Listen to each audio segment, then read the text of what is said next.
Welcome to Chillin' 101. We hope this video helps. You start by preparing the workspace so tracing is controlled and accurate. Import your image and place it on its own locked layer. This prevents accidental moves. Then lower opacity to about 50% so the outline is visible underneath. Create a new layer above for your vector paths and pick a contrasting stroke color. By doing this first, you separate source pixels from editable vectors. Once done, you're ready to choose the tracing tool that matches your artwork. Now you trace the image using the Bezier pen for control because it gives precise nodes and smooth curves. Click to place nodes, drag to set handles on curved segments, and close paths when shapes are complete. Use the node tool to tweak positions or handles and simplify paths if there are too many nodes.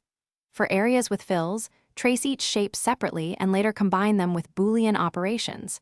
This keeps shapes editable. Make sure to save iterations so you can revert if adjustments go wrong.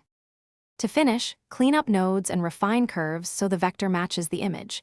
This improves scalability and reduces file size. Apply fills, gradients, or strokes and use path operations like union or difference to merge or subtract shapes logically.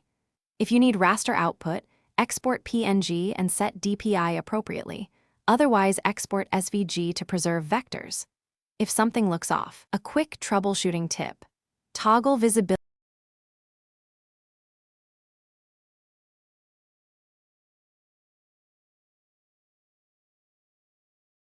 Thanks for watching. Consider subscribing if we helped you.